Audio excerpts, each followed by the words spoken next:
Shalom, Brujim Abaim, Rekulam. Hola y bienvenidos a todos a otro episodio del podcast del blog Filoideas. En esta ocasión tenemos un invitado muy importante y muy especial, al que agradecemos mucho que haya apartado algo de su tiempo para nosotros, que es Gabriel Ventasgal. Seguro que todos ustedes lo vieron alguna vez en algún programa de televisión, en algún noticiero. Él nació en Argentina, pero reside en Modi'in, que es una ciudad de Israel, desde 1989. Es periodista especialista en Medio Oriente, escritor, educador, orador, asesor a distintos servicios de inteligencia y organizaciones en temas vinculados a Medio Oriente y terrorismo. Tiene formación en ciencias políticas, relaciones internacionales, publicidad y relaciones públicas. Es guía de turismo y es consultado por diversos medios, como hablábamos recién, de noticias internacionalmente. Y además, bueno, es director de Alzada Geni, La Cara de la Verdad, que la fundó él mismo en el año 2010 y tiene varios papers y libros escritos. El último es 300 preguntas en 300 palabras. Pero no es un solo libro, vos me lo explicabas ayer, ¿cómo es el tema? Bueno, a decir verdad, sabes que nació como una especie de respuesta. En una época, hace unos años, había un argentino que tenía cierta influencia en medios de comunicación. Quizás te acordás de él. Se llamaba Pedro Brieger. No, no me Y suena. es un periodista argentino que se formó en sociología. Y el hombre este ponía muy nerviosa a la comunidad porque era judío y era muy antisemita. Algunos dicen era antisemita claramente, del fenómeno del auto-odio judío. Entonces, él escribió un libro muy malo, realmente muy malo, que se llama 100 preguntas y respuestas sobre el conflicto palestino-israelí, en donde escribía medias verdades, análisis bastante primitivos, o por ejemplo, o citaba gente que dijo lo que él dijo, pero no en el marco que lo dijo y además con la cita a medias, cosa de que le Claro, coincida en su prejuicio. sacado de Entonces, contexto. claro, yo me tomé el trabajo de revisar todo lo que había escrito y marcar los errores, las manipulaciones. Y cuando terminé, lo entregué a la Organización Sionista Argentina y ellos me dijeron, lo queremos publicar. Y yo les dije, a ver, una pregunta, le digo, no es un tipo tan importante, le vamos a dar más importancia a la que tiene. Y además le dije, hay un tema, yo estudié abogacía, eh, nos van a hacer un juicio. No es que lo vamos a perder, nos van a hacer un juicio porque estamos plagiando el libro de él para poder responder a todo lo que él dice. Claro. Lo vamos a ganar en el juicio. Entonces me dice, bueno, ok, tenemos un problema.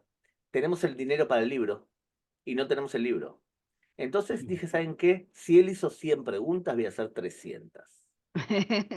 Y si él respondió libremente, yo lo voy a meter en 300 palabras. Porque tenía un profesor de publicidad que decía que si tú no sabes explicar algo en 100 palabras, dedícate a otra cosa. Entonces hice el libro 300 preguntas de 300 palabras sobre el conflicto palestino-israelí, que ahora ya se publicaron 22.000 copias. Wow. Luego hice uno que era 300 por 300 de antisemitismo, que también le fue bien, 7.000, 8.000 copias por ahora. Ahora voy a lanzar la versión renovada después del 7 de octubre. Y van en camino dos más, uno sobre Islam y radicalismo islámico, ya lo terminé, y otro sobre Medio Oriente. Wow. Entonces Dan sería una ganas de comprarlo, colección, ¿eh? sería una colección. Sí. Qué bueno, dan ganas de comprarlo, la verdad, porque más sabiendo el origen, ¿viste? Todo eso incentiva. Sabes que tengo un par de suscriptoras que me dejaron algunas preguntas para vos. Así que te hago las preguntas de ellas y después entramos en la charla nuestra, si te Por parece bien. favor. Virginia me hizo, creo que son dos preguntas. Una dice, ¿qué cambia la muerte del presidente de Irán si es que cambia algo? No creo que cambie mucho, ¿sabes? Porque la estructura del régimen de Irán es que quien fija la política es Ali Khamenei y una comisión de sabios, que es una comisión de ayatolas, ¿está bien? Mm, Entonces, ellos fijan la comisión de sabios. ¿Sabes por qué te digo que influye relativamente poco? Porque la concepción dentro de Irán es que el líder es masum, significa que es perfecto. claro. Nunca le erra. Entonces, él tiene la función de fijar la política general. Y luego, la Guardia Revolucionaria es la encargada de mantenerlo y de proteger al régimen. Y tiene también intereses económicos. El presidente es quien administra el país día a día.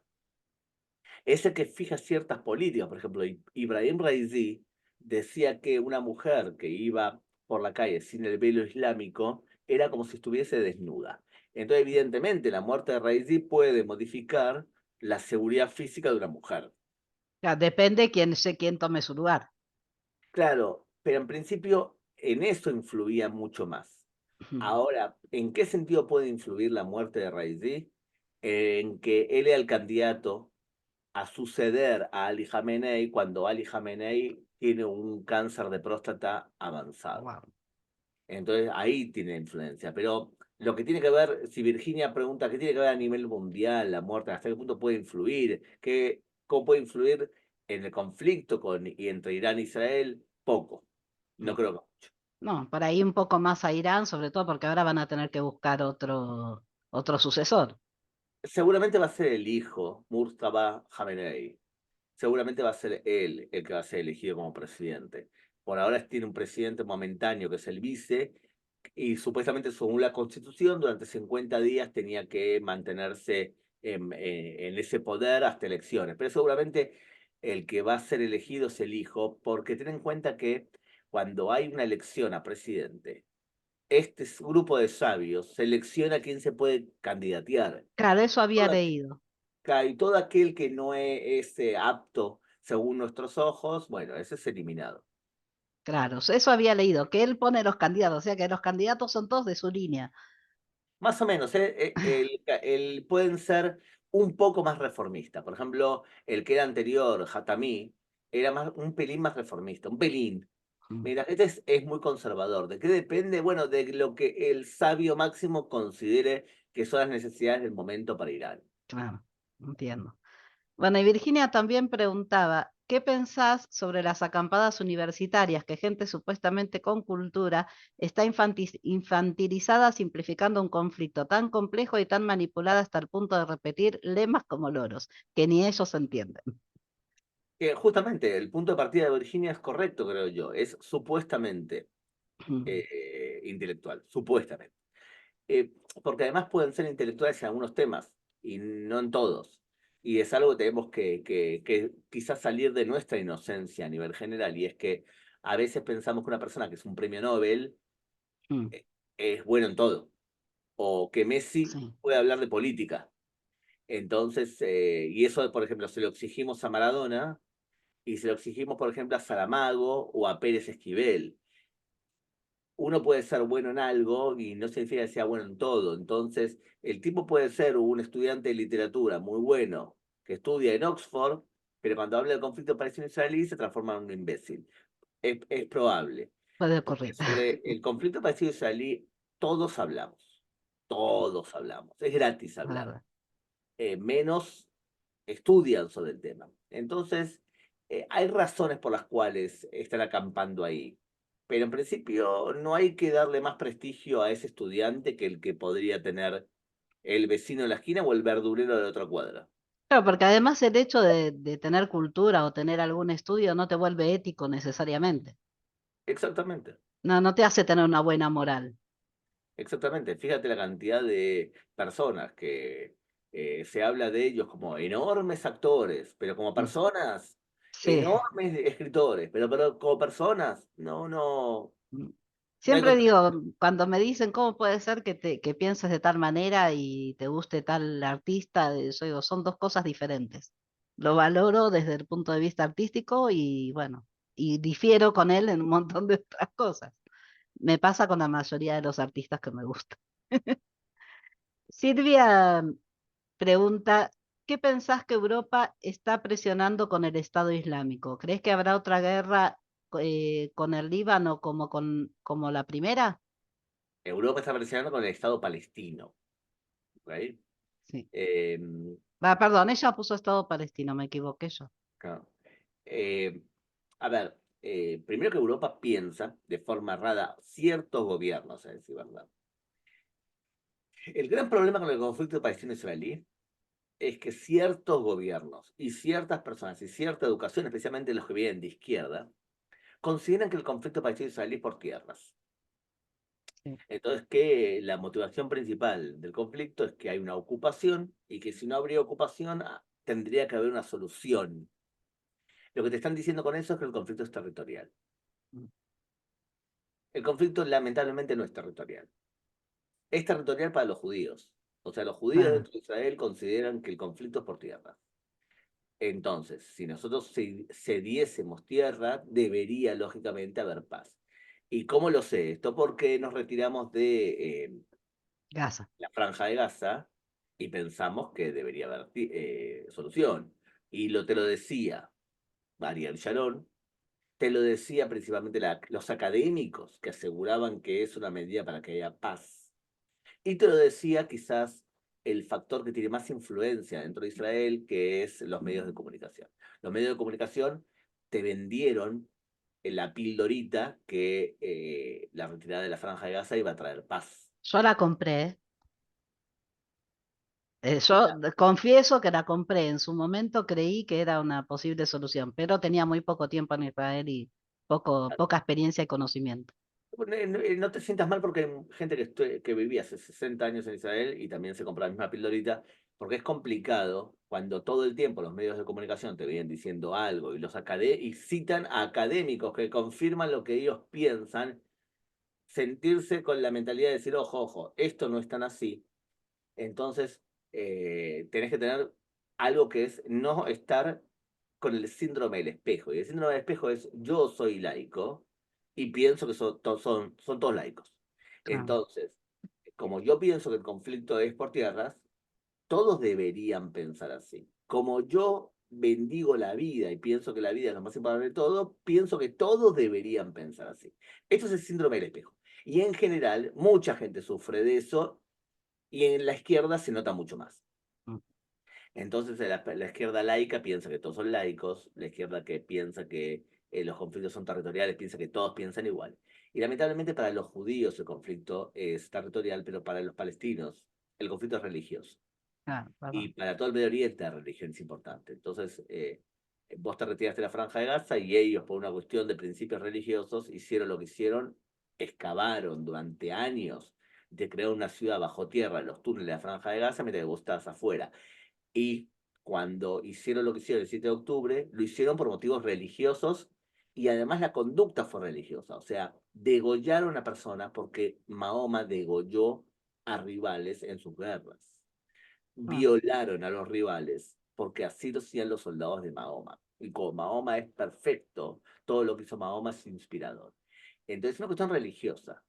El problema es cuando personas que son laicas no entienden que vos podés ser laico y todos los demás no.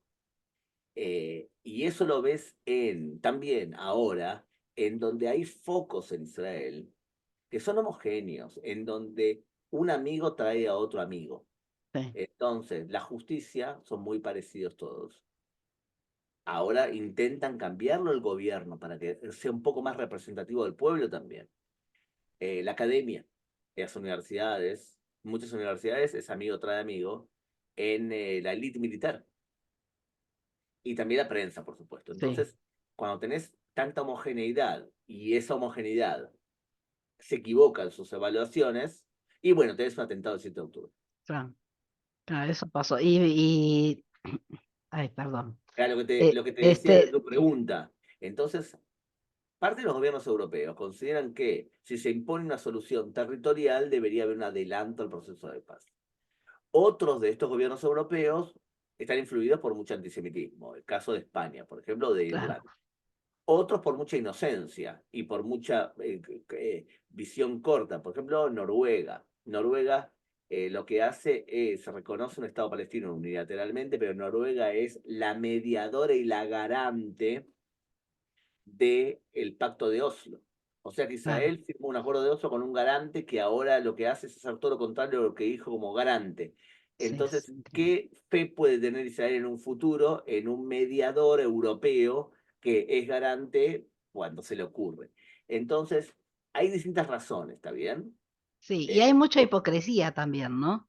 Porque está el tema de yo me creo muy humano, yo apoyo esto, porque me muestro que soy una gran persona, que soy muy humano, pero resulta que no estás escuchando a la parte que decís apoyar. Porque todos esos que dicen, sí, la solución son los dos estados, no escuchan lo que quieren los palestinos que están diciendo, no, nosotros no, que no es lo que queremos. Claro, porque otra vez, porque vos pensás que vos sabés más que los propios palestinos y no los escuchás tampoco a ellos. Si vos has escuchado a lo que dicen los palestinos te dicen otra cosa determinada. Es más grave cuando la vicepresidenta de España repite la frase del río al mar. Ahí es más grave, porque ahí denota otra cosa más, y es, España, como puntualmente, porque hablamos español, tiene un problema de antisemitismo que es parte del ADN, que no es un tema menor. Vos ves los medios de comunicación españoles y demonizan a Israel de forma sistemática. Lo que pasa es que en España también tenemos muchísimos amigos y buenos amigos. Tú ves, por Hay ejemplo, cada vez más gente que apoya a Israel en España sí, también. tú ves a Isabel Díaz Ayuso. Díaz Ayuso, y es sensacional. Mm, Sebastián Abascal de Vox, el líder de Vox, cuando habla del mm. Medio Oriente y habla de Israel, es fenómeno, es genial. Entonces yo creo que hay mucha gente en España que entiende que los judíos no son el problema acá y apoyan también la creatividad. Lo que pasa es que en general un político que es un desgraciado, significa que no ha hecho nada importante en su gobierno, le queda cómodo subirse a la cruzada pro-palestina para mostrarse como que es un paladín de la justicia. Ah. Entonces vas a ver que un gobernante de izquierda o de izquierda profunda que tiene éxito, muchas veces no necesita buscar la postura anti-israelí, pero un desgraciado sí. Y te voy a decir en general, yo no conozco tantos gobernantes de izquierda profunda que tengan éxito, a menos que pasen por una época de bonanza económica y puedan repartir dinero. Y en Mm. ese sentido van a disfrutar de un momento de De algarabía gloria. económica y van a poder, por ejemplo, Chávez, cuando el petróleo estaba al precio que estaba y todavía Ah. Venezuela era Venezuela. Pero en general, y no quiero sonar como Milei porque no lo soy ni lo admiro, aunque tiene cualidades dignas de resaltar, eh, él te dice, no hay grandes gobiernos de extrema izquierda exitosos, de hecho no hay ninguno.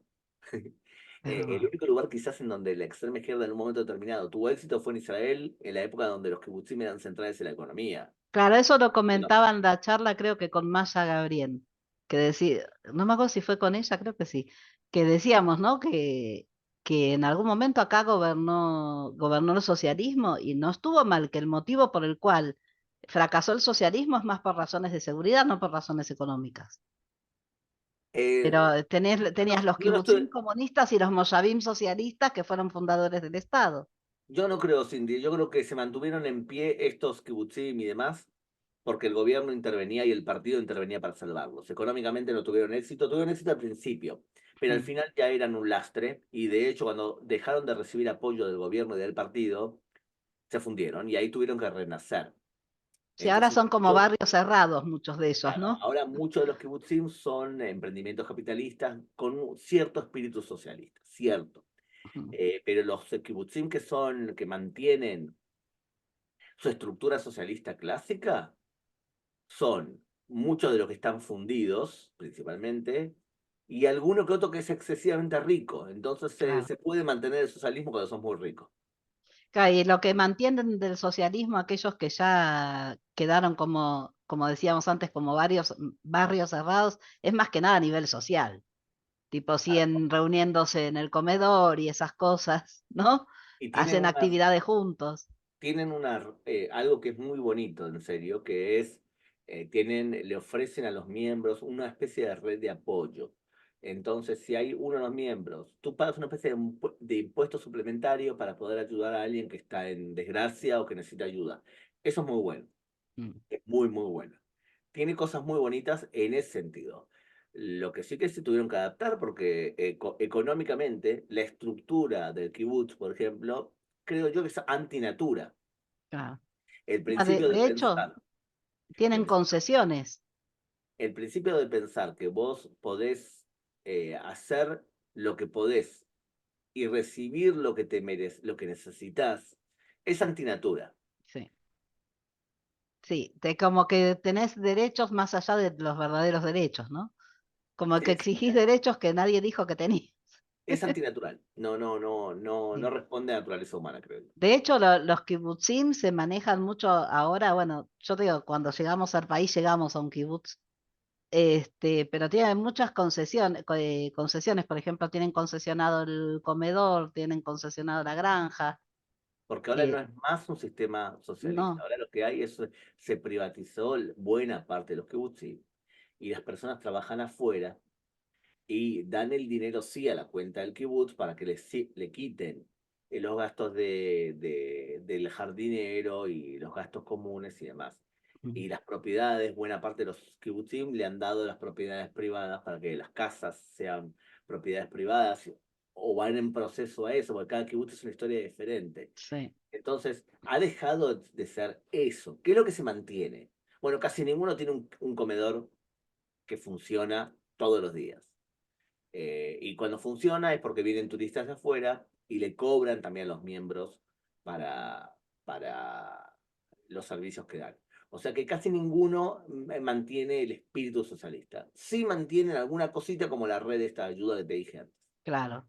Los del sur que fueron atacados, ¿ellos cómo se manejaban? Como estamos hablando, de manera más privatizada o mantenían todavía su espíritu socialista, comunista más que Según, socialista? por ejemplo, Buló tengo entendido que es bastante cercano al socialismo, y la gran mayoría de los otros no. Ten en cuenta que la gran mayoría de los otros kibbutzim también tenía mucha influencia latina, porque fueron fundados por Abonim Dror, Nueva Nacioní, son movimientos con mucha ideología ligada a eso. Por ejemplo, en Najalod, yo sé que había muchos chicos que eran de Abonim Dror. Entonces, ahí teníamos personas que estaban cercanas a los valores socialistas y que veían a los palestinos unos socios posibles para algún Claro. tipo de diálogo y fueron los principales afectados. Cosa que había mucha influencia brasilera, argentina y demás. Y en general, quizás está mal decirlo de esa forma, pero los kibutzim y demás que tienen muchos latinos no siempre son los más económicos, exitosos económicamente. No, de hecho yo llegué a uno de ellos, pero en el norte. Así que puedo afirmar que lo que decís es cierto. Y Silvia preguntaba también si pensás que Trump sería mejor que Biden para Israel. Aunque yo lo Sí, escuché a Trump, los últimos discursos no estaba muy bien dispuesto, totalmente. Trump hoy es mejor para Israel que Biden. a pesar de esos discursos y de A que dicen pesar, que es amigo de Putin y todo eso. a pesar. El primero que Trump ya demostró la forma que apoyaba a Israel. Y Trump es uno de los factores que provocaron que se firmen los acuerdos de Abraham, que hoy los valoramos como algo muy bueno. Sí, Cuando se firmaron, muchas personas dijeron, no, es un acuerdo porque sí, no es un terremoto en el Medio Oriente. No, era mucho más importante de lo que nos parecía. Y fueron promovidos, entre otros, por la capacidad que tiene Donald Trump de amenazar y ser creíble y premiar. Para mm, ser un mediador eficiente tenés que saber amenazar y saber premiar a las partes. Trump lo comparás con Biden. Biden está presionando a Israel eh, para que no avance militarmente y termine el trabajo de la Franja de Gaza. Yo supongo que jamás Qatar, Irán, están rezando para que Joe Biden gane. triunfe. Y eso ya, si Irán reza para que Biden triunfe, me dice a las claras quién es mejor para el Medio Oriente. Lamentablemente, para Biden y para los demócratas, no van a triunfar en las elecciones, van a perder. Amén. ¿Vos le crees a Trump cuando él dice que si él hubiera estado en el poder no hubiera habido 7 de octubre? No, evidentemente es una evaluación equivocada. El 7 de octubre se produjo por otras cosas, por una cuestión israelí, principalmente por algo israelí, por, eh, por temas de concesión, eh, concepciones, de formas de pensar del lado israelí y por cosas que israelíes hicieron o hicimos de alguna manera. Si querés te desarrollo este punto. Dale, dale. El primero hay un tema de Acá concepción. sentite libre de decir, de hablar como quieras, lo que quieras, relájate. Acá hay un tema de concepciones. Y el tema de concepciones es el pensamiento occidental dominante en Israel. que consideraba que Hamas estaba amedrentado.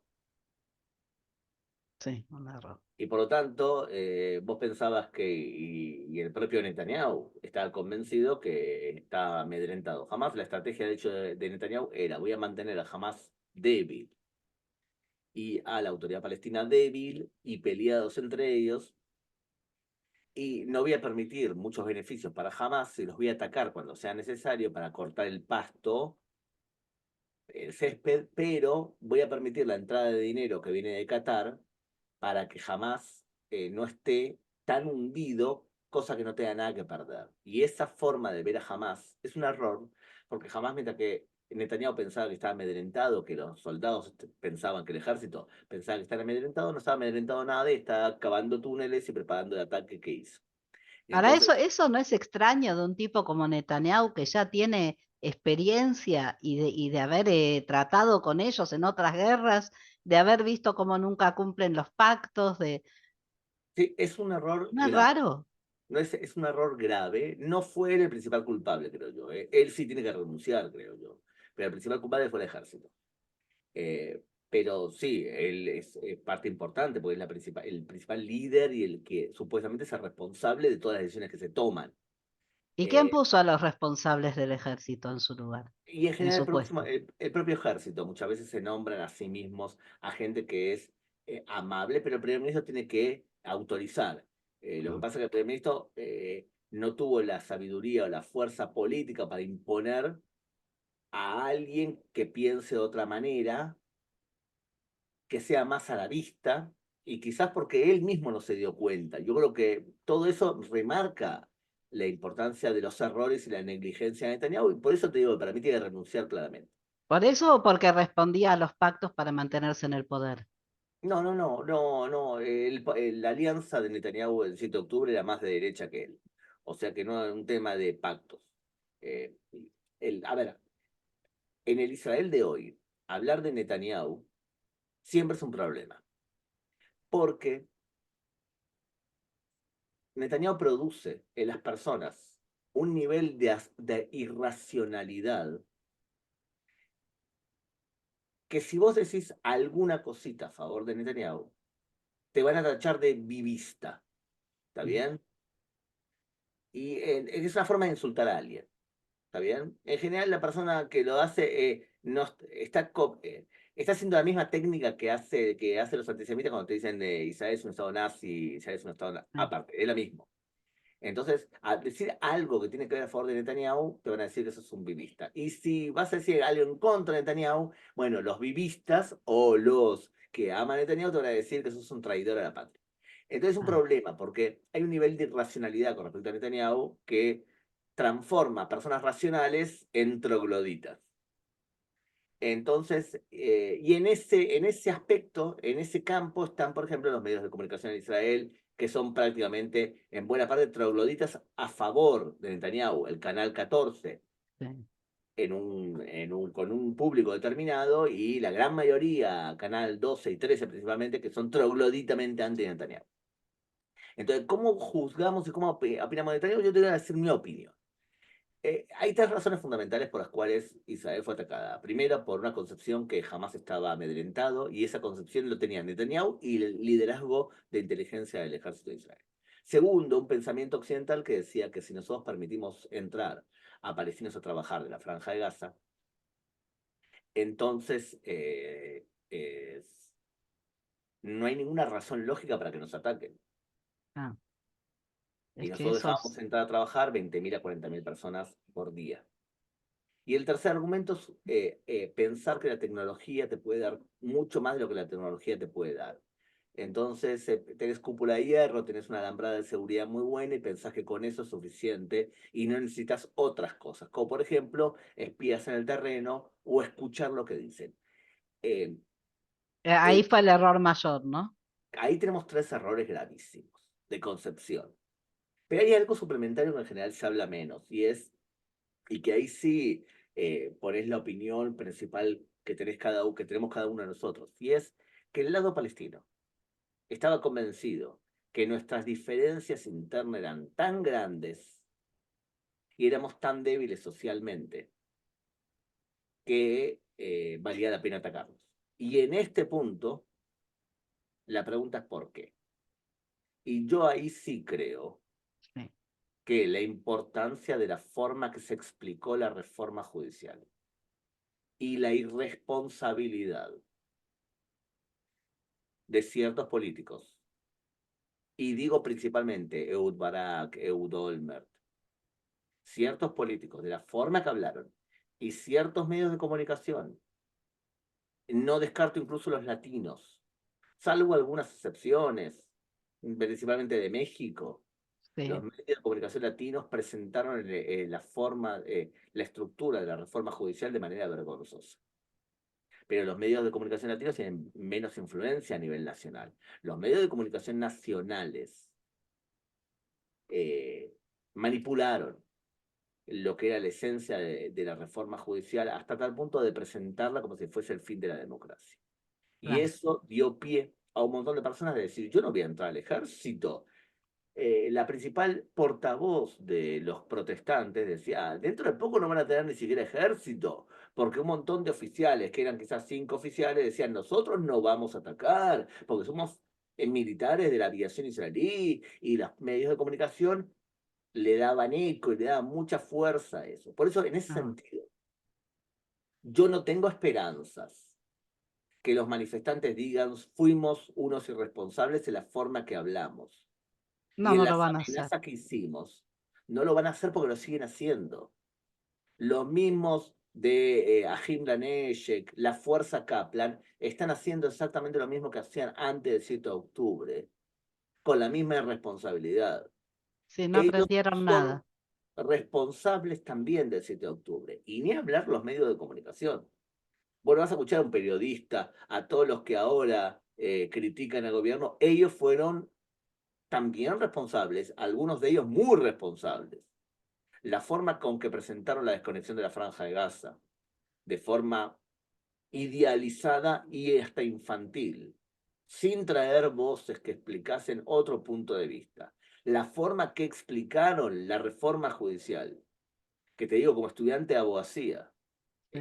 es claro que hay que hacer una reforma judicial, quizás no de la forma que lo hizo el gobierno, todo junto intentando retocar el abuso que hizo la justicia israelí durante 30 años, intentar retocarlo en un golpe solo y en una reforma general, sino explicando cada paso y por qué se retoca un abuso hecho por la justicia israelí durante 30 años. No, Entonces, ¿me no, sí, entendés? sí.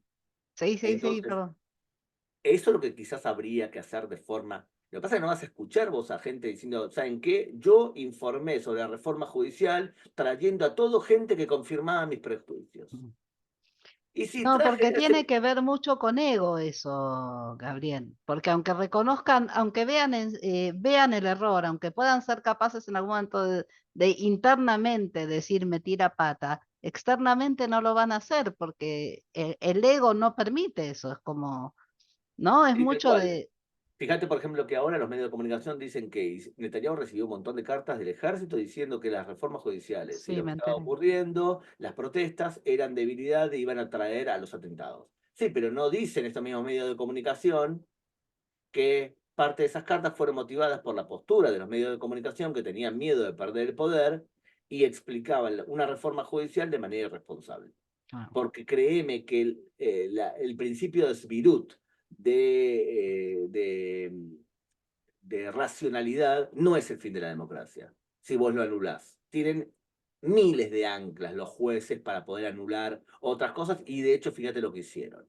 Entonces, es gravísimo lo que ocurrió en ese sentido.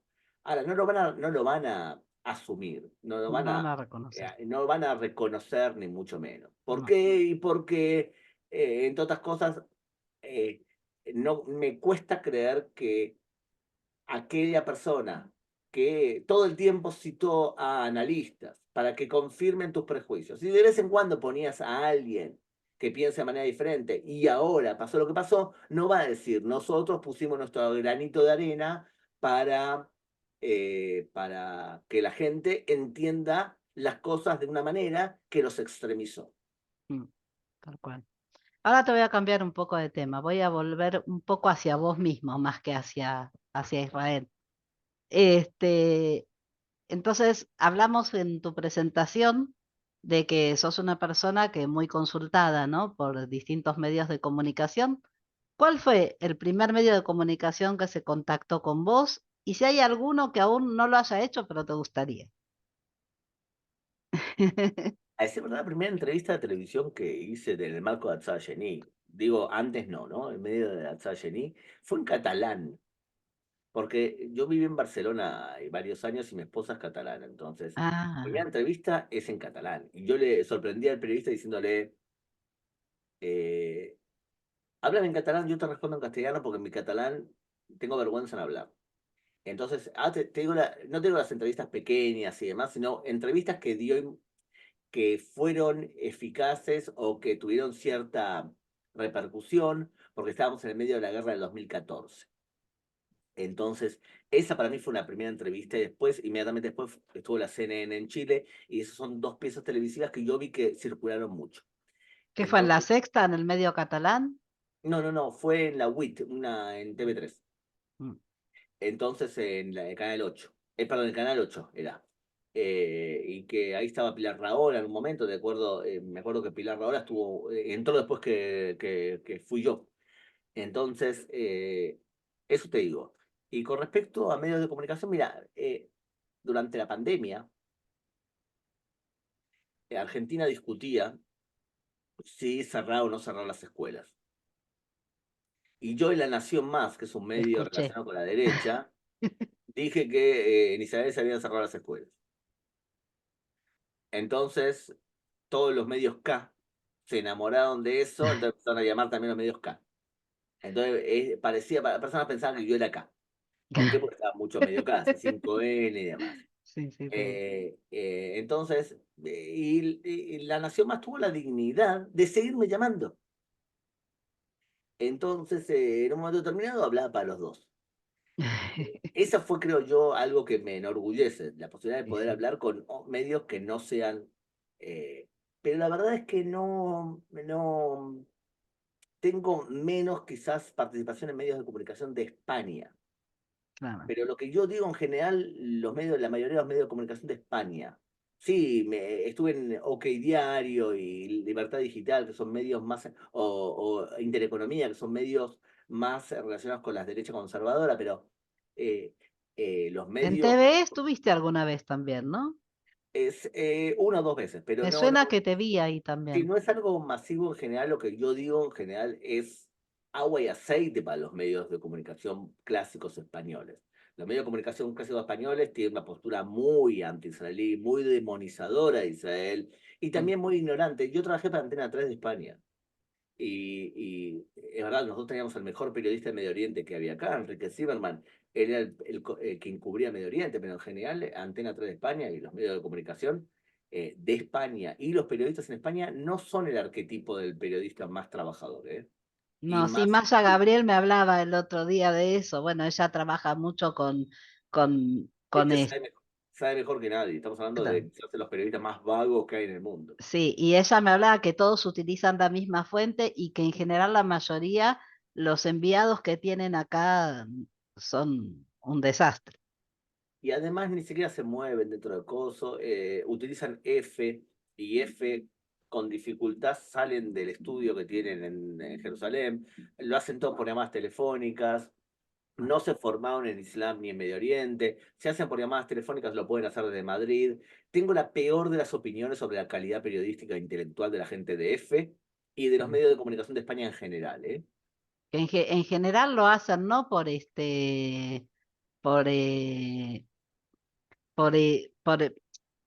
hacen mucho de opinión más que de investigación. Se guían más por la opinión que por contar los hechos. O sea, no es que Te yo voy a decir una te cosa, traigo lo fáctico y cuando vos no tenés nada para decir importante y no sabés explicar el marco de referencia, lo que haces es ofreces historias humanas. Claro. Si no tenés nada importante para decir para explicar un fenómeno, vas a hacer historias humanas, historias generales, que es la típica fórmula de muchos medios de comunicación de España. Sí, lo vi. Ahora, yo la última que vi tuya fue en TN. Y te admiré más que nunca, y te voy a decir, porque dije, qué paciencia. Entonces mi pregunta va en esa dirección. ¿Cómo se hace para tener tanta paciencia y mantener la calma frente a periodistas que mienten y manipulan en tu cara, aún conociendo tu expertise, porque saben en qué sos especialista y todo, y te discuten como, ah, no, pero yo sí sé. Primero que tu causa es más importante y es vos, yo pertenezco a un partido político que es el partido del pueblo judío. Si es bueno para el pueblo judío, es bueno para mí. Ah. Y hay muchos judíos que pertenecen al PPJ, Partido del Pueblo Judío. Y entonces el Partido del Pueblo Judío hay gente de derecha, de izquierda, laicos, religiosos. Quizás incluso la gente no sabe que pertenece a ese partido político. Y entonces muchas veces el periodista realmente no sabe. El problema es cuando el periodista no sabe, tiene poca información y se muestra con la soberbia de alguien que se presenta como conocedor del tema. Es lo que pasó en TN. Entonces, ahí hay un problema. Y vos tenés que decidir hasta qué punto le lanzás el ataque. Por ejemplo, fue más importante, hizo un debate en NTN 24 con Farid Kahat, que es un peruano de origen palestino que no conoce el Medio Oriente. Y que durante tiempo es consultado por medios de comunicación de Perú y que el tipo es muy agresivo en general con Israel. En ese debate yo sí fui a atacarlo directamente para marcar un montón de cosas que él suele decir. Estaban hablando sobre temas de ley internacional, de la Corte Penal Internacional, y este mismo hombre dijo que él cree que en Gaza había ocupación. Y te citaba un amigo que hizo una investigación que dijo que en Gaza había. Entonces vos no sabés nada de ley internacional, pero hablas. Y ahí te consultan. Entonces, en ese caso, a él, a Pedro Brieger, a otros cuantos más, es importante salir y mostrar quiénes son de verdad. Igual te digo que en esa entrevista me dio pena que estuviera tan acotado el tiempo, porque yo vi que mientras vos hablabas, él iba tomando notas, como ahora le voy a responder todo esto, y de golpe la periodista no lo dejó ni hablar, dijo, bueno, terminó acá, muchas gracias a los dos, Y bueno, y tuviste la última palabra. era el tiempo que tenían asignado, está bien, a veces no pasa nada. Ahora, con respecto a, entonces, ¿cómo? Primero que creo que tenés que saber vos más que el periodista, Sí, para poder, de alguna manera, que él sienta que vale la pena la entrevista también para él. Pero además te voy a decir una cosa en general. eh, Ese programa de televisión está dirigido por una de las periodistas mejores que tiene Argentina, más lúcida, se llama Caro Amoroso, Carolina Amoroso. Carolina Amoroso estaba cubriendo Ucrania. ah. Entonces, la periodista que la reemplazó estuvo muy bien. La pregunta es si la periodista española que afirmó los datos que decía jamás lo hizo por maldad o lo hizo también por incultura o porque no conoce cómo actúa jamás. O porque Entonces, está influenciada por los medios españoles. claro, hay tantas variables que tienen que ver con por qué ella habló de la manera que habló, que la verdad es que no valió la pena, porque además de todas las cosas que podía decir, citar los datos del Hamas es algo que muchos hacen y que no es tan terrible como citar otras cosas que dicen los medios de comunicación españoles. Entonces decir, bueno, está claro que están haciendo un genocidio. Si hubiese dicho así, mi respuesta hubiese sido mucho más grave. Sí, cuando la presentadora trató de cubrirla de alguna manera y de arreglarla, que le costó porque se veía que no sabía ni cómo hacerlo, pobrecita, porque la pusieron en una situación bastante incómoda, este, ella dijo, es que también se basan en organizaciones de prestigio. A mí eso me causó mucha gracia, porque puso de ejemplo a la ONU. Y dice organizaciones de prestigio como la ONU, que encima, si vos decís de prestigio solo, no estás diciendo nada. O sea, ¿qué prestigio? ¿Bueno o malo? ¿Qué tipo de prestigio tiene?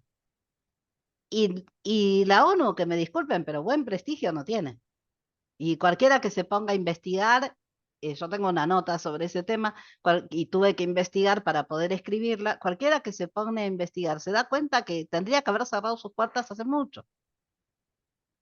Entonces, ¿cómo encima lo ponen como un buen argumento? No, no, nos guiamos por... Es algo que me sorprendió. Mira, yo en general te voy a decir una cosa. En general también tengo en cuenta lo siguiente. A veces los judíos nos ponemos muy mal y nos enojamos mucho por ciertos patrones de conducta como estos, ¿está bien? Y la verdad es que yo creo que tenemos que tener una visión histórica suficientemente amplia para darnos cuenta que no estamos mejor que nunca en la historia del pueblo judío. Nunca hemos estado mejor. Entonces, ¿realmente vale la pena calentarse por lo que dice la atención española? Yo no me enojo, yo me río porque se retratan a sí mismos. Ya no me enojo. Había una época que sí me enojaba mucho, Sí, hay que pero tener un ahora poco ya de no. hay que tener un poco de paciencia, al fin y al cabo, ¿saben qué? Petro corta relaciones con nosotros, pierde más Colombia que nosotros. Nosotros tenemos que dedicarnos a cerrar nuestras brechas internas, a intentar ser más justos. Yo estoy mucho más enojado con la prensa israelí que con la prensa española. Con la prensa española no me extraña. La prensa israelí espero cierto nivel diferente. Me enoja más eso, me enoja más nuestra actitud, me enoja más los que han transformado a Netanyahu en un dios y los que lo desprestigian, los que creen que Netanyahu salva a alguien que se está ahogando y ellos van a decir que Netanyahu no sabe nadar. Entonces, los dos extremos me, me ponen nervioso. Y la misma forma que te digo esto, por ejemplo, uno de los argumentos que yo defiendo como estudiante de abogacía es que el juicio contra Netanyahu es una vergüenza. Una vergüenza. ¿Por Y qué? porque no tiene carne y porque la justicia, la fiscalía, hizo un montón de violaciones a los derechos individuales de las personas para intentar traer la cabeza de Netanyahu. Escuchas ilegales, investigaciones sin permisos judiciales, una carta de acusación que es un desastre, un desastre. Eh, una acusación del caso Mil en base a un periodista que odia a Netanyahu como Ben Caspit, que hizo un informe y la policía lo tomó como válido y lo Mm. llevó a juicio cuando los números de lo que recibió Netanyahu de regalo no tienen nada que ver con lo que dijo Ben Caspit. Filtraciones de la fiscalía en donde los periodistas, que eran trabajadores de la fiscalía, de hecho, varios citaban lo que decía la fiscalía manipulando y mostrando algo. Fíjate que ahora los periodistas no hablan del juicio de Netanyahu, van a perder. La fiscalía va a perder y va a ser expuesta. Y vos no vas a escuchar a los Guy Peled, Glickman, Mm. diciendo durante años les mentimos y les dijimos que la fiscalía tiene un caso que no tenía, Ah. porque eso provocó, entre otras cosas, que políticos israelíes dijesen: yo no entro en gobierno con Netanyahu porque está en juicio. Entonces el arquetipo de ese político posmodernista hueco, Yair Lapid. Entonces Yair Lapid viene a decir: está en juicio.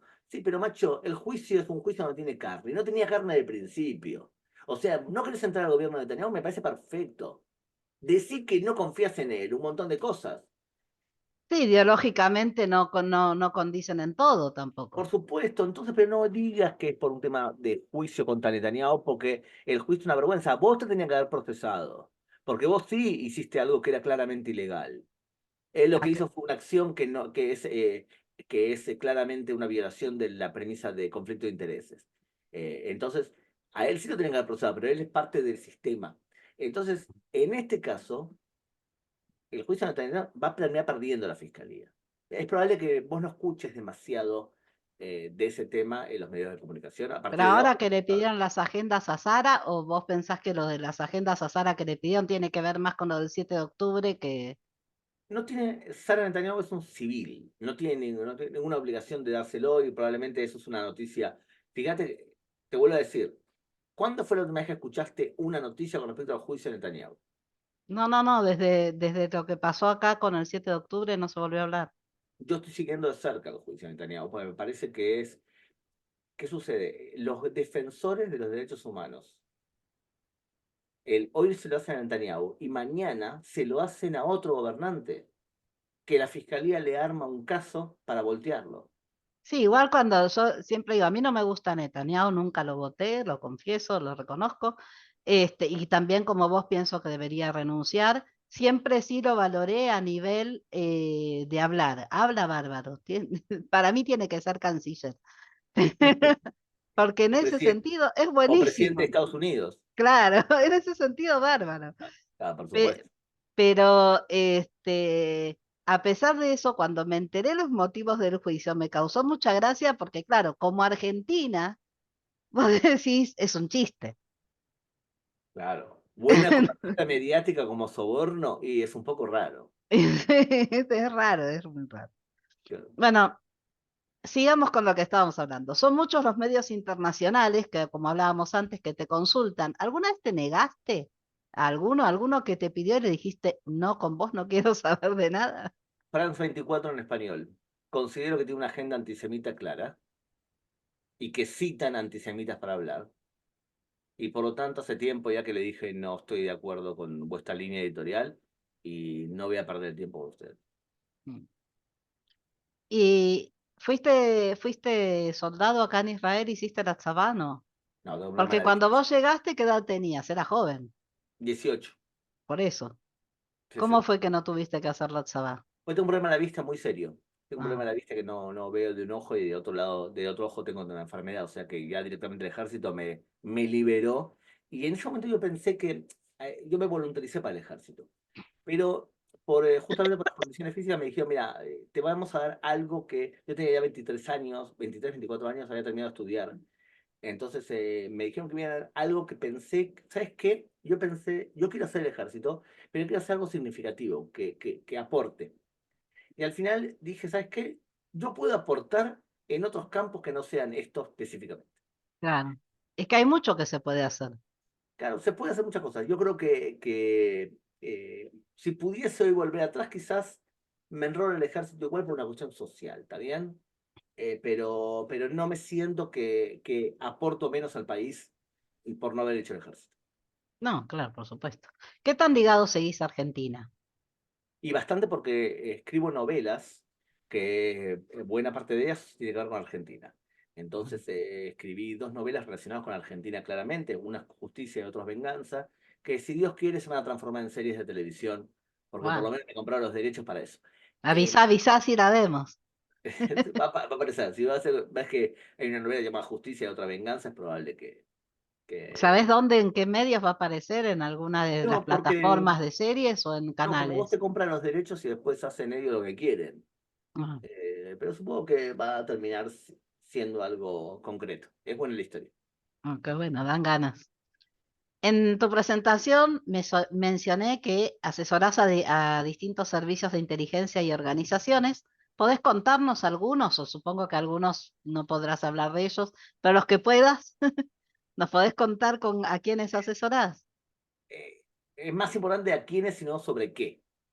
Eh, Porque a quiénes prefiero a varios, a muchos. Eh, y no siempre de manera permanente. Pero sí lo que te puedo decir es que como me especializo de alguna manera en pensamiento radical islámico, lo que hago es capacitar a agentes para poder ver en base al discurso quién es radical, quién fomenta el radicalismo, quién quiere promover acciones bélicas. Entonces, de acuerdo al discurso, tú puedes darte cuenta ciertas cosas que están diciendo que tienen que ver con otras cosas. Por ejemplo, algo básico. Si tú ves que empiezan a haber accidentes, que mujeres se caen de balcones, o que les lanzan aceite ácido o agua caliente en el rostro a mujeres, detrás de esa acción hay una persecución religiosa a las mujeres, que es la Oh, primera manifestación de la existencia del radicalismo islámico. Entonces nunca se explicar, me ocurrió relacionar esos hechos. Hubo una época que se dieron varios seguidos. bueno, en Europa en varios lugares sí ocurre esto, entonces la mujer es la primera manifestación directa de la presencia del radicalismo islámico, Wow, el ataque a las impresionante. mujeres, ¿no? Yo, para el último video que hice, estuve viendo noticias y en una explicaba que una de las formas de captar que tienen los islamistas es a través de los videojuegos. Ahora, ¿esos videojuegos son son muy notorios o se meten o tienen una apariencia de otro tipo de cosa? ¿Qué tipo de videojuegos son los que se usan para captar a los jóvenes? No, más que nada es en el chat del videojuego. Ajá. El chat del videojuego, si vos ves que un tipo está jugando, se llama Ahmed, y jugás con él, y le vas mandando mensajes, y confía en ti y demás, es un buen lugar para captar a personas extremizadas, porque el que está en el videojuego todo el día tiene tiempo para dejar de jugar y pensar en cosas como la defensa del pueblo musulmán. Claro. Entonces, es más que nada no por el estilo de juego, sino por el chat del videojuego. Ah, entiendo, porque eso no quedaba tan claro en la nota, entonces me llamó la atención. Digo, pero no mencionaba cuáles videojuegos y me quedó la duda. Este, buscando información sobre vos hay toda clase de cosas. Y una cosa que apareció así, pero cuando abrí la nota no podía abrir el medio, estaba como en la referencia, decía que alguna vez asesoraste a Netanyahu, ¿es verdad? No. ¿De dónde lo sacaron? No, no, no sé. También en algunos medios de comunicación dice que enseña en la Universidad Hebrea de Jerusalén. ¿Está bien? No, estudié en la Universidad Hebrea de Jerusalén, hice mi licenciatura y mi máster ahí. No enseño en la Universidad Hebrea de Jerusalén y no estoy. O sea, has visto que hay personas que dicen, no, pues lo dijiste tú y lo hiciste para mentir. Para mí, no, no. Mira, yo estoy estudiando mi séptimo título universitario, ¿está bien? Para Sí, mí, enseñar en una universidad no siempre es señal de prestigio.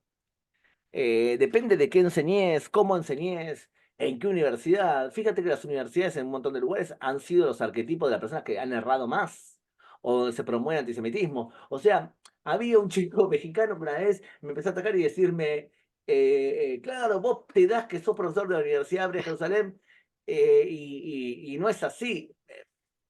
No, él era profesor de la Universidad Hebrea, no de la Universidad Hebrea, pero él era profesor universitario sí. y en general no le pegaba una sola evaluación. Entonces pensaba, perdón, ¿tú te piensas que a mí me da prestigio estar en tu lugar? No me da prestigio estar en tu lugar. No lo veo como algo que me. Más pensando como piensas tú. Y errándole como le erras tú, no me da prestigio, no, no, prefiero salir de eso. Para alguien que estudió mucho en universidades, no siempre la universidad es un lugar que te da, según, depende de un montón de cosas. Hay profesores míos universitarios que han sido eminencias en un montón de aspectos. Y que encima estudiaste en varias universidades, así que podés Ahora estoy en hablar sobre. Argentina, estudio abogacía y estoy en Argentina online, pero eh, no, no. Sí, hay algunas cosas que aparecen por ahí que no son. Por eso. En X leí varios comentarios que después de la declaración de Pedro Sánchez reconociendo a Palestina como Estado, muchos españoles afirmaban que ahora Israel debería declararse a favor de la independencia de Cataluña y el País Vasco. Y hoy vi que creo que una diputada israelí, ¿no? Fue que hizo Sí, Esquel. una presentación pidiendo que Israel haga eso. ¿Vos qué opinás? A mí me pareció que fue medio infantil esa reacción, Y poco más que nada, inmadura. y más que nada porque Israel tiene grandes aliados en el Partido Popular y en Vox. Entonces, proponer algo así es una ofensa a los que opinan todo lo contrario, que apoyan a Israel. ¿Está bien? Sí creo lo que te puedo decir es que sí creo que Israel debería buscar la forma de responderle a España por lo que España suele hacer. Pero que tienes una respuesta que tiene que ver con el daño que le hace este gobierno español a Israel. Entonces, por ejemplo, no, se me ocurre algo ahora, ¿no? Declarar que los dineros que envía España a los palestinos son dinero de apoyo al terrorismo y bloquearlos. Sí. Entonces, quizás una acción mucho más eficiente que declarar la independencia de Cataluña, cuando en Cataluña no hay menos odio a Israel que en otros lugares. Al contrario, mi Cataluña querida está rodeada por centros musulmanes muy radicales. Pero también tenemos apoyo entre independentistas, ¿cierto? Sí, Bueno, es tenés a verdad. Pilar Rahola para empezar. Sí, está bien, pero tenés a Ada Colau, que es mucho más potente dentro de la interna catalana, y Ada Colau lo que ha hecho es, se ha puesto la bandera palestina y dentro de poco la van a enrolar en Hamas, supongo, si sigue con esa línea ideológica. De cuánto va a Eh, durar no sabemos, pero Ada Colau, que fue intendente de Barcelona. no digo si se enrolan a más, en Ah, jamás. ¿Cuánto va a yo no sé, durar? quizás ideológicamente está muy cercano lo que opina ella que lo que opina Hamas. Mm. Entonces, de hecho, se ha transformado en una portavoz importante dentro de la causa palestina, europea. Entonces, yo no creo que Cataluña sea mejor que el resto de España en su relación con Israel. Por eso te vuelvo a decir, yo que viví en Cataluña y que me encanta Cataluña y que hablo catalán, hoy en día encuentro más amigos en la presidenta de la Comunidad de Madrid que en Cataluña. Y otra pregunta. Cuando te reunís con amigos y familiares, ¿de qué hablan? ¿Cómo haces para poder salirte un poco de todo esto y relajarte y decir, bueno, ahora pienso en otra cosa o hablo de otro tema o te consultan mucho? Es una pregunta muy buena. Es una pregunta muy buena. Eh, yo utilizo el término a veces estoy en una época de emboscada, cuando hay mucha tensión. Vas a cenar a alguien, ¿viste? Y se ponen y te preguntan cosas y ya deja de ser una charla familiar o de amigos. Pero en general no, en general está bueno. Es más, por ejemplo, te doy un ejemplo, mis amigos de la infancia, de la Tunua, del movimiento juvenil, me causan mucha gracia porque me gastan y me hacen bromas repitiendo las pavadas que a veces digo. Entonces, ese es el momento más divertido, cuando en un momento determinado se burlan de las estupideces que puedo llegar a decir. Está bien, en un momento de relax. ¿Respetan tus conocimientos? O sea, Sí, sí. sí, sí, por ejemplo, mis hermanos es muy simpático, porque a veces veo en el chat de la familia cómo comentan cosas y es muy simpático porque vos pensás que están hablando de otra persona y ellos Claro. dicen, ¿viste lo que dijo? ¿Viste lo que dijo ayer? ¿Viste qué divertido? Entonces, mi hermano, por ejemplo, mi hermano más grande dice, sería bueno que ellos sepan lo que hacía de chico. Claro. Y te mezclan cosas de cuando era niño, o sea, es muy especial eso. Qué bueno. Vos dijiste que estabas estudiando abogacía. Ahora, ¿tu idea es, cuando termines abogacía, trabajar de eso o lo haces para tener una formación que complemente todos los conocimientos que ya tenés? Para más cosas, Claro. para más cosas, pero si desde el punto de vista práctico, sí voy a dedicarme a demandar antisemitas. Ujú. O sea que lo vas a usar. Sí. Y después que termines abogacía, ¿qué otro estudio viene? Porque venís coleccionando, ¿no? No, no, sí, no, que decidí estratégicamente que cada década de mi vida estudio otro título universitario. Pero Ujú, supongo que después de unos meses, años, voy a seguir. Quizás ley internacional, ujú. derecho internacional O público. sea, siguiendo en la misma línea. Me parece, puede ser, tengo que ver. ¿Y qué haces para relajarte? Porque estás Uy, muy imbuido con todas las noticias, con todo lo que está pasando y te consultan encima siempre, tenés que hablar de temas dolorosos. ¿Cómo te mira, relajas? estoy escribiendo otra novela ahora. De hecho, me pasé toda la noche escribiendo la novela esta. Y eso me relaja mucho. Cine. Cine. Estoy Ya, ahora, por ejemplo, bajando las 100 películas de cine que un ser humano tiene que ver antes de morirse. vas a tener que hacer la lista para recomendarla. 100 Claro, películas ahora en el video hace mucho, pero en algún Tengo, momento vas a tener que publicar tu lista. tengo 50 ya decididas, o sea, claramente. Pero, por ejemplo, una película como, no sé, como Amadeus, Ah, me encantó. hay que verla. O la película sobre Chaplin, hay que verla. O sea, son películas que son imprescindibles verlas. Mm. A mí me encantó y mi preferida es la de Cyrano de Bergerac. Ah, Mira, no ok. soy muy cinéfila. Claro, Con Gerard Depardieu. Me encantó. claro. Sí, sí. Este, ¿cómo te enteraste de lo que ocurrió el 7 de octubre y qué cambió en tu vida a partir de ese día? Mira, yo estaba con un grupo de turistas, estaba con un grupo de turistas ecuatorianos y me levanto a la mañana y empiezo a escuchar un montón de información mientras que me voy levantando porque pongo las noticias para actualizarme. Y mientras que eso ocurría, voy escuchando y viendo la televisión de lo que está pasando. O sea que así me enteré. Y debido a que tengo a mi hija en el ejército y a mi hijo que se está por enrolar, en ese aspecto cambió. Porque una amiga de mi hija, una amiga específica de mi hija fue asesinada, no Marciano. Claro. Sí. Entonces, por supuesto que cambió.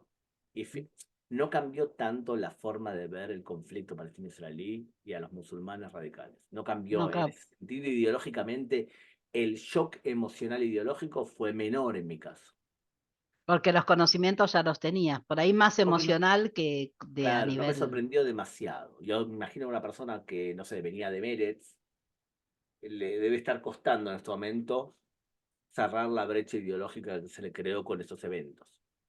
Bueno, yo escuché a algunos de los refugiados que decían que ellos eran pro solución de los dos estados y ya no.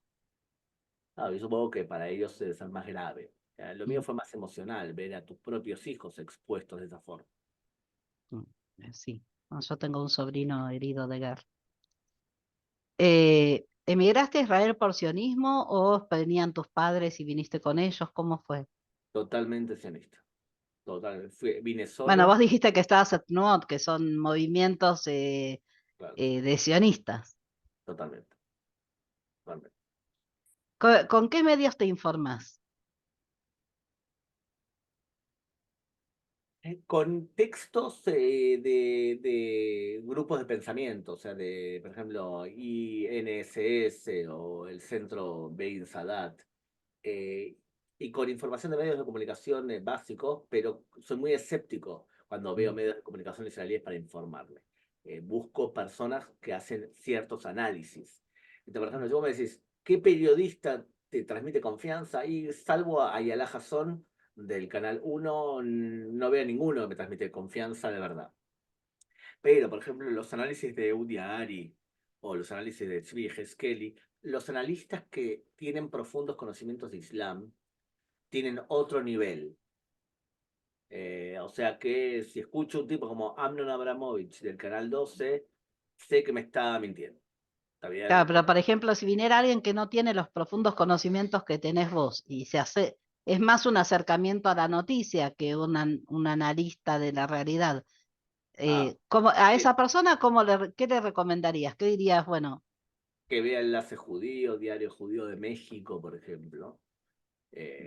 Que siga la cuenta de ACOM de España. Eh, me parece. ¿colaborás con ellos?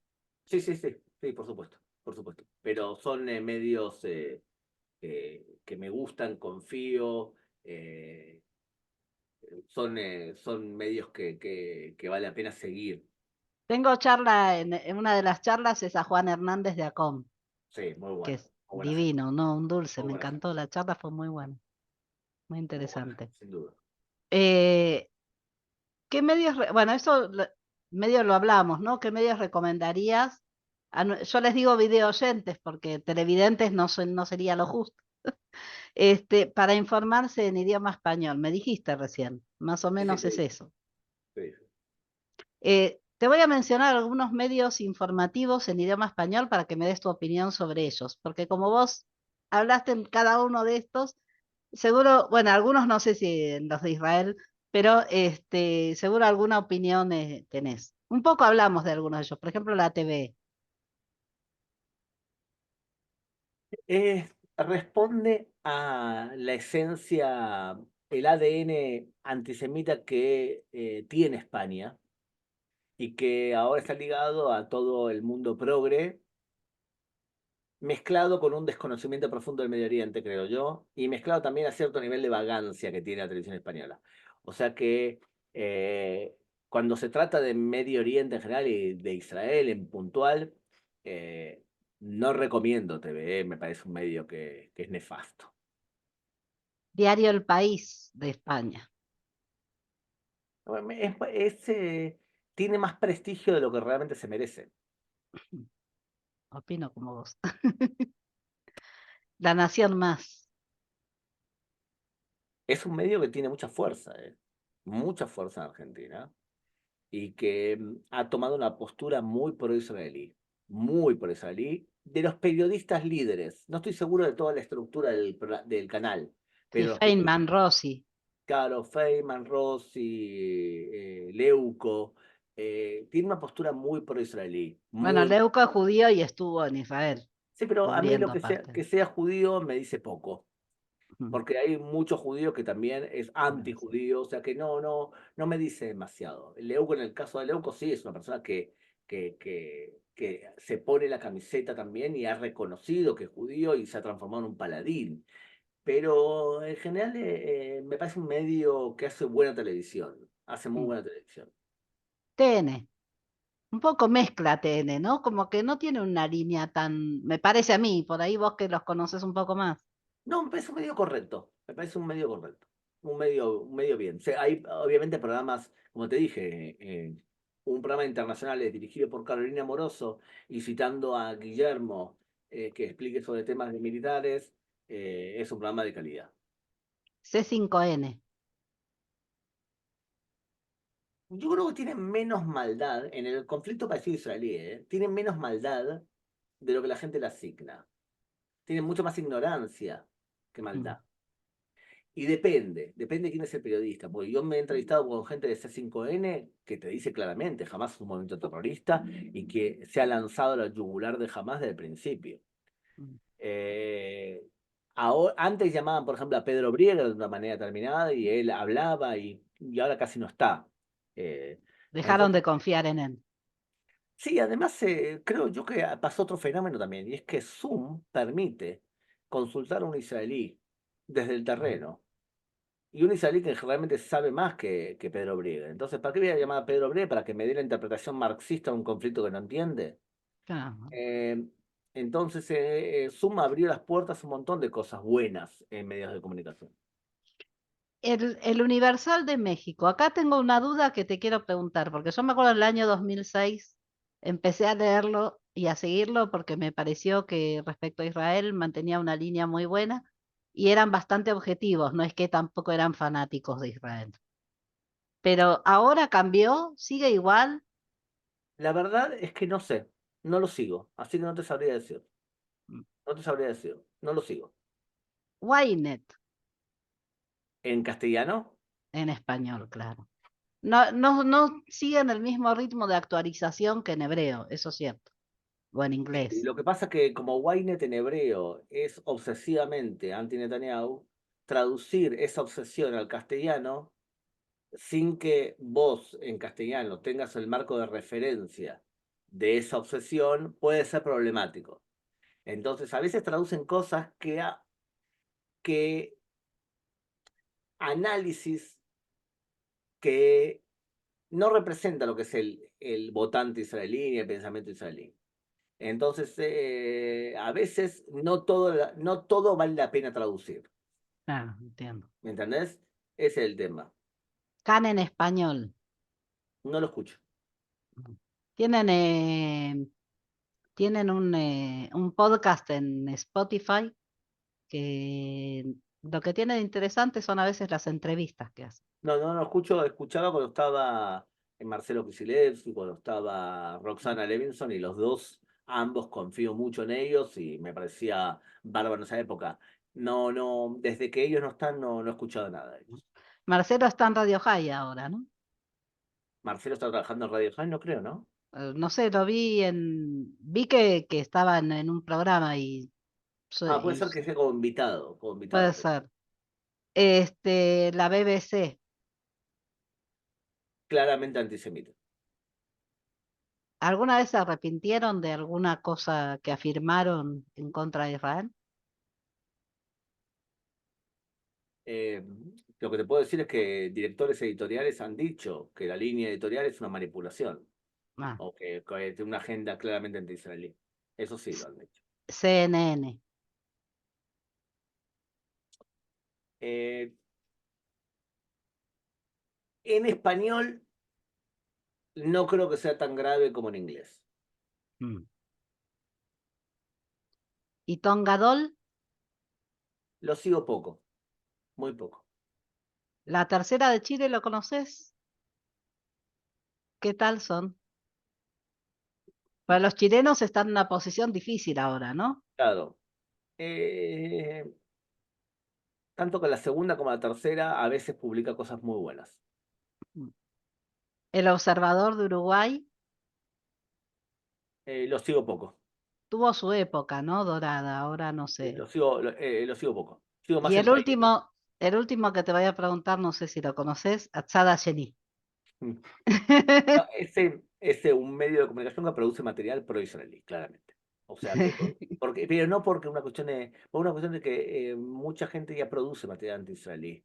Y no voy a producir yo material anti-israelí, sino que voy a producir un material determinado que se entienda también los argumentos del pueblo judío. Entonces, decís, bueno, pero lo que producen Al Yení como información es una información parcializada. Sí, tiene una línea pro-israelí clara. ¿Está Claro, bien? Y tiene una línea que se centra en premisas de conocimiento del Medio Oriente en el idioma del Medio Oriente. Si, por ejemplo, tú vas a decir que ceder territorios va a traer paz por un tema doctrinal islámico y yo no lo voy a publicar, porque para eso tienes un montón de medios de comunicación que no saben de Islam y no interpretan el Medio Oriente con el idioma original. Entonces, que te traduce el Medio Oriente, ya hay medios que hacen eso. Yo no lo voy a hacer, porque claro. después mi texto queda en la red y no quiero que me diga, pero ¿cómo dijiste esto en el año 2005? Entonces no quiero eso para mi nombre. Mira la pavada que publica. Sí, no, Bueno, claro. cada vez, si Ese querés, riesgo que está siempre igual. sí, está bien, pero no es lo mismo que un texto de Atzayení busca, no sé, Nueva Sion de Argentina. Y Mm, vas a ver que los textos que escribieron no le pegaron a nada. O sea, claro, es un error conceptual tras otro, ¿viste? Evaluaciones que se demostraron que eran falsas, formas de interpretar la realidad. Y bueno, en Nueva Sion vas a encontrar que el 90% quizás de las evaluaciones que hicieron son erradas. claro. Yo no quiero permitirme algo así, no, que no me parece bueno. Para mi nombre, para lo que es la información, para crear una conciencia sana de la gente. Entonces, eh, eh, en ese sentido, sí intento publicar materiales que sirvan, que no sean de anécdotas de lo que pasó ahora, sino algo que ayude a crear conciencia de algo más Sí, complejo. entender la realidad, Claro. analizarla. ¿Alguna vez te pasó que te mandan comentarios o preguntas con las cuales vos podés hacer material nuevo? ¿Los utilizás? Esos comentarios o preguntas, porque seguro que te mandan un montón. Sí, a veces hay enfoques que me gustan mucho. Hay enfoques de forma de pensar que me gustan mucho. Aunque Me sea gente común Sí, sí, sí, que por te supuesto. sigue. Sí, por supuesto. Hay gente que me ha hecho comentarios muy buenos de cosas que me gustó. Qué buena forma de pensar, sin ¿Y duda. lo utilizaste después? ¿Lo Sí, aprovechaste? lo utilizo la premisa y quizás lo escribo de forma un pelín diferente, Claro, pero como sí, punto de partida, sí, digamos. sin duda, sin duda, sin duda, totalmente, totalmente. Bueno, Gabriel, yo no sé cómo agradecerte porque Por para favor. mí, que te sigo hace muchos años, que te valoro y te admiro un montón, anduve contándole a todo el mundo la alegría que tenía de que hubieras aceptado y además la humildad, porque yo soy un canal chiquito y que me hayas respondido y para mí es un Por honor favor, enorme. por Así que te favor. agradezco muchísimo. Fue un placer, me encantó escucharte. No quiero hacerte perder más tiempo porque, bueno, vivís a las corridas entre un medio y otro y el Shabbat usalo para descansar si podés, si te dejan. Y bueno, muchísimas gracias, que tengamos Por- mucho shalom, que tus hijos estén en paz, que vuelvan en paz a casa. Muchas gracias, Y Cindy. Muchas gracias por la entrevista. bueno, muchísimas gracias, un Shabbat honor. Y shalom. bueno, Gracias. muchas gracias a todos por escucharnos.